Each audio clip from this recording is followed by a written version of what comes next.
Welcome back to HR Stew. My name is Holly Nels. And I'm Regina Direly. And this is HR Stew. Are you self-aware?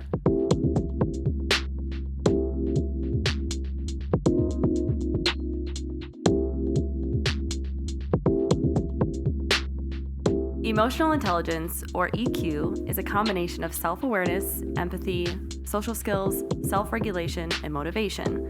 Emotional intelligence is a common trait among both successful leaders and workers.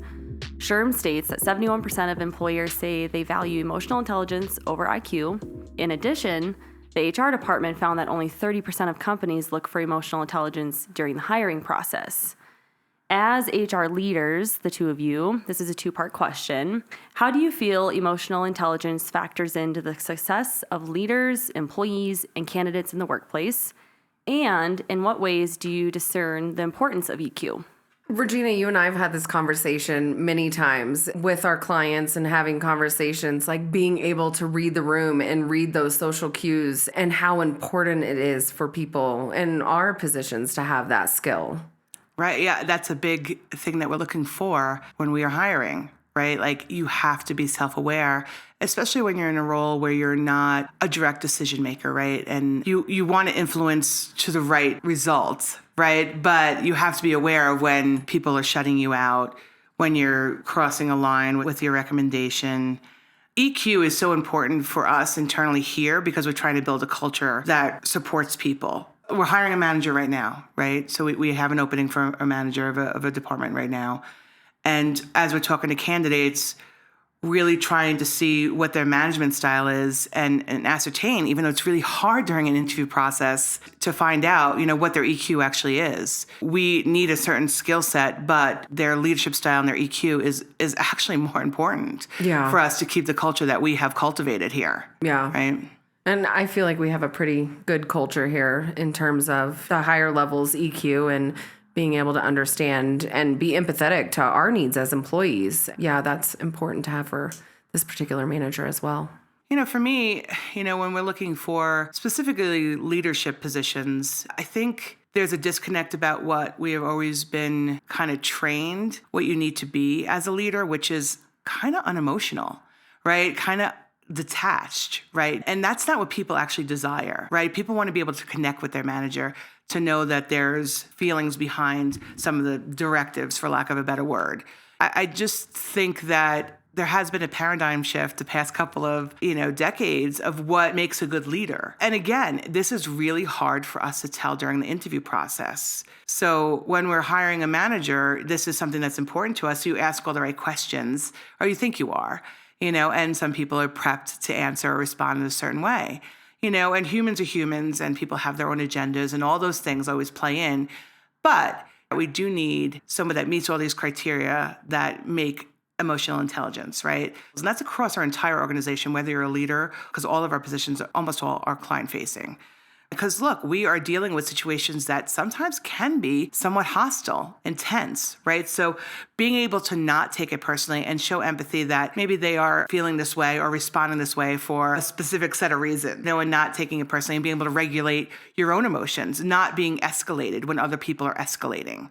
These are all the things that it's really hard to tell during an interview process, but are necessary. We always say that hiring is 50-50. You have a 50% chance of someone, being as they present themselves or fitting into the culture. And we use behavioral assessments, try to hire by referral. We try to hire known entities, but after a certain point, you exhaust all those options. So you're going out into the market and doing the best to present the job and the company in the best way that you can, and for them to give the responses that seem like they fit into this environment. And then with skills as well, which are necessary. Yeah. Right? We can't have HR business partners not advising well and putting the company at risk. We can't have payroll processors not knowing all the intricacies of payroll. We can't have our payroll tax specialists not knowing the processes for that, and so on and so on and so on. So for us, across the board, hiring people with EQ, not just leaders. Look, bottom line is some positions, you could get away with having less. Some people are really just individual contributors. That's just what their role is. So can you spend the time to train them or interact with them, or is it as important? No, it's not. at this type of organization, it is more important. So this is something that we are right now spending a lot of time researching. We're actually going to be hosting a training for emotional intelligence in the workplace that we're actually building the facilitator's guide right now to be able to conduct this in a way that's meaningful. This is, something we're spending a lot of time on and going to be working on making sure that everybody feels like they have the tools needed to have adequate emotional intelligence. I think one of the things in our roles as HR business partners who are client facing and have to go into those tough situations is knowing and regulating your emotions in those instances when you have to. And one of the things I've always enjoyed about working for this company is we have that outlet because there are so many HR business partners. If we just need to have a conversation and vent and decompress so we can, regulate our emotions when needed for those tough situations has been imperative to my mental success.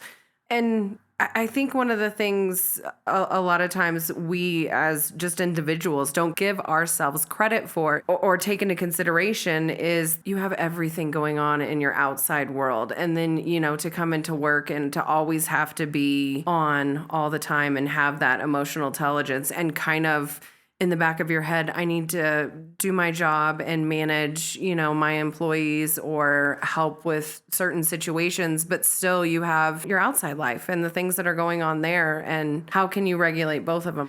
How do you do that and still manage your staff? I actually, while you were talking, and I don't know why, because I was listening, I promise, this made me think of a situation that actually, I don't know that I handled it perfectly, but I was at a counseling at a client with an employee that was unhappy, right? An employee that was unhappy and a supervisor that was also equally unhappy. And there was just a lot of conflict. There was a lot of complaints on both sides. And I remember the employee, and we're supposed to be unbiased, right? Obviously when someone is presenting a set of information, you're processing this data and making your own opinions, right? Yeah. So I was listening to this employee, and I'm not going to go into what she was upset about or anything like that, but she was complaining about a bunch of things, and they weren't even related, and felt like she didn't have the support of supervisor, all this stuff. And then she said this. She said, "You're going to fire me, and this happens to me at every company I work for." And I just thought, I didn't say this, even though you want to sometimes, right? But you can. Yeah. And I was thinking, gosh, if this happened to you everywhere that you work, what's the root of this problem? My husband has a saying, if it's everybody else, it's probably you. Right, exactly. Exactly. I've thought about that moment. You wish that you could counsel somebody, but you could tell when someone wants to hear you. Well, that's my emotional intelligence, right? Yeah. I could tell when someone wants to hear me and someone does not want to hear me. And you make the attempts to try to segue into the conversation when they shut you down. I don't really like spinning my wheels. I don't like talking just to get a word count. Yeah. So I'm going to stop. But I often wonder if that has happened to her again, if the cycle has repeated. She was not super rational, at least in how she was presenting the information. This was not the first interaction, right? So this was someone that I felt like had very low EQ, very low self-awareness, very low, as we're ticking the other boxes of what makes up EQ, very low motivation. Didn't seem to have any empathy for her supervisor. The fact that she was managing multiple people. And I think of that situation often. And that's not the only time that's happened, but I don't know why that one sticks out in my mind. And I think it's also because I feel like I didn't handle that perfectly either. Well, and in those instances, you want to help mold them and guide them, be self-aware of what is happening and somebody to tell you and hope that it sticks somewhere. And then you make a change for the next job and figure out how to adapt and how to adjust. So you're successful. I don't think it's a bad thing to think that way, Regina. You want people to be successful in their careers and their lives. Oh, yeah. Good outcomes are always, if you could get a good outcome for both the employee and the employer, that's always the best end result. Yeah. Right? But once people go down a certain path, it seems it's less likely. It's interesting, doing this job, we are exposed to so many different people and so many different types of positions and so many different types of companies. And the factors are just so different just based on who's managing the conversation. Because you can get a different outcome. Like us being in the room in 10 situations, I know that I've made a difference sometimes by how I've navigated the conversation, by how, the things that you could do to cool things down sometimes when things get heated. And sometimes when you know that you weren't at your best, when you know you have that capability to be a good mediator, sometimes that's disappointing for for me, specifically. Yeah. Could I have gotten a better outcome out of that conversation? I don't think I would have had a different result, which was that she ended up resigning at the end of that conversation because she said she didn't want to be terminated and there was no talking to her about it. Yeah. But, could I have navigated that differently if I was in a different frame of mind? Because sometimes it is just the frame of mind you're in that day, right? Like, even someone that has a high EQ will have days that their EQ is not high. It's based on, all the things that happen in a day, the tyranny of the day. So, yeah.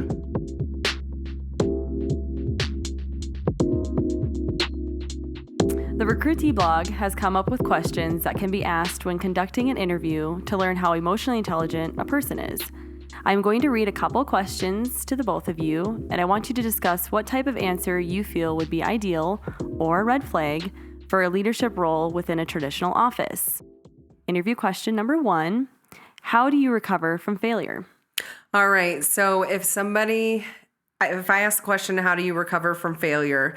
And this person harped on it and kept going and going about how I've failed in this task and I need to get better. And it was months and months of me harping on this failure. And I really don't like failure. Or the other one I really dislike too, I don't fail. Everybody fails. I think that's one of my least favorite responses is the I don't fail. I think for me, when I'm hoping to hear, because it's also my philosophy, like there's nothing's wasted. Look, I did fail at this one thing. It was a huge learning opportunity for me. It's never going to happen again. I mean, some version of that is what you hope to hear, not type of responses you're having, right? Where they get somewhat defensive or seem annoyed that the question was asked. I mean, those are certainly red flags. When you ask a question, you can see someone's visibly annoyed. It's like, I'm taking this opportunity. I'm spending my time trying to get to know you better. Do what you will with this question. Interview question number 2.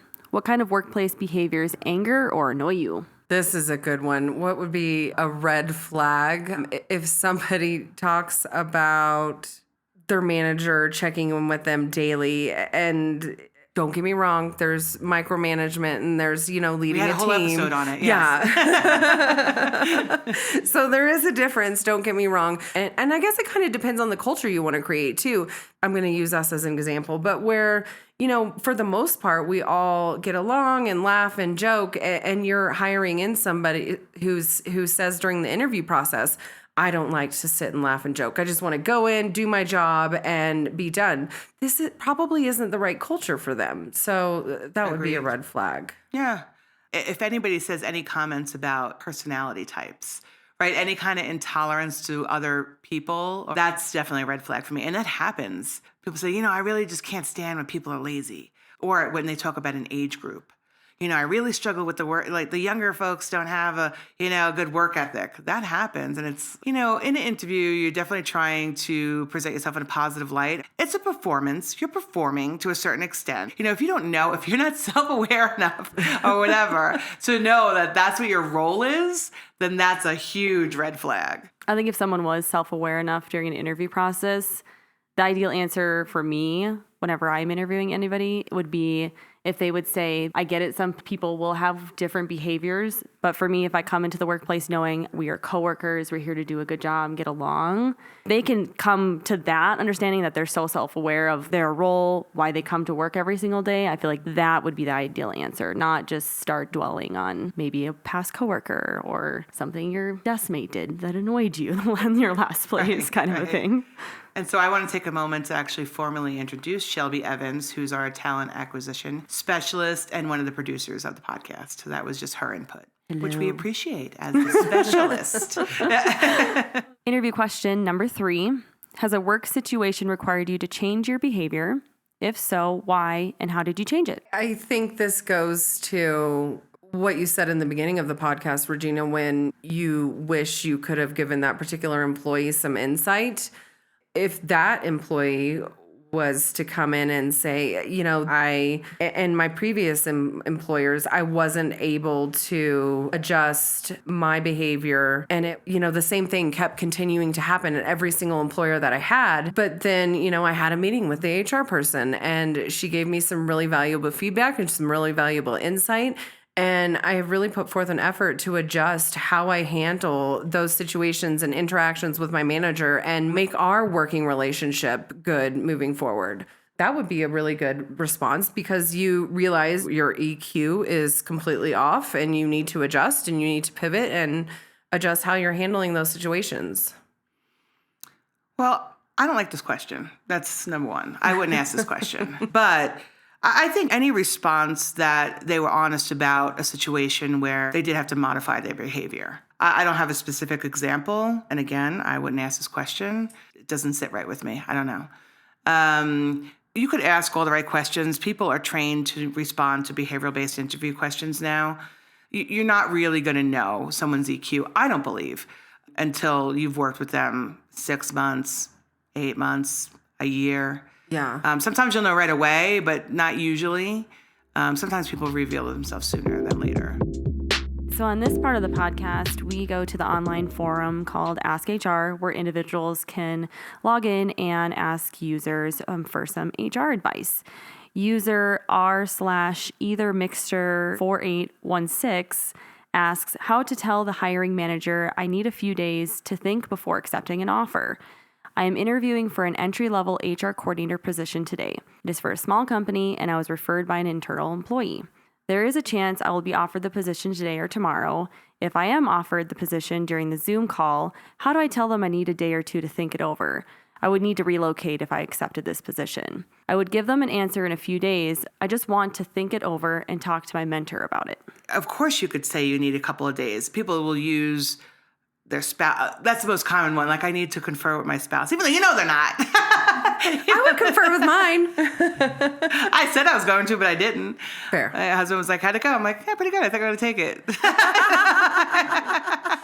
Make him sweat out a couple of days, though, you know? That's not fair. This is a young person who has a mentor relocating. I think that they would expect, if this is a position she'd have to relocate for, that there'd be a time frame, a weekend, whatever it is. And I don't know. I don't think I've ever made an offer without conferring with the staff of people that were interviewing. Like, we've not just interviewed someone and offered them a job on the spot. Most companies don't operate that way. She might have incorrect expectations of what's going to happen as well. I would just say, too, I mean, she made a comment for a few days. You don't want to make it so long for you to give them an answer. Yeah, why do you need a few days? That's it. It's like, are you interested in this position? Why do you need a few days? She has to give a good reason as to why it's a few days and not overnight or 2 days. Yeah. 48 hours is usually the maximum for this type of position. This is an entry-level position. I agree. Like, why, this isn't a CEO position where, they have to talk to their lawyer about their contract. Right. So I would say it's 100% normal and okay for any interviewer or interviewee to say that they need a couple days. And I think it's normal nowadays to take your time because you also don't know, are you interviewing for other positions? Are you waiting for another offer? And I think employers just know, like, yep, give them a day or two or however long. A day or two. But when they drag it out and you know that you're their second choice, I would pull the offer. It's kind of like that gut intuition. If they don't sign the offer letter after so many days, then you know they're not going to take the position. Right. That actually happened to us. We were hiring an hourly position, and I was like, she hasn't even opened the offer letter. She wasn't responding. And then she called back, and she was like, oh, I just want to let you know I took another offer. I said, we actually sent you an email saying we rescinded the offer. She goes, oh, well, you were my backup plan. It's like, oh, well, thanks, but we're not anybody's backup plan, Well, and I also think when you're in the interview process as the interviewee, not the interviewer, you want to be able to ask a lot of questions at the end of your interview to make sure it's the right fit for you as well. The employer is interviewing you, and you should be interviewing the employer to make sure culturally it's the right fit. The position is what you want in your career, all of those things. So having 3 days, if you've already asked those questions and you have a good idea, this is where I want to be, this is what I want to do. It sounds like they have an amazing team. It's the work I want, to boost my career. You shouldn't need 3-4 days to answer an offer letter. You should already have that in your mind before you're even offered the position and ask the appropriate questions during the interview process. Agreed. I think a day or two is appropriate for any. You need time to think about it, and maybe you do have other options that you're weighing, including maybe an existing position.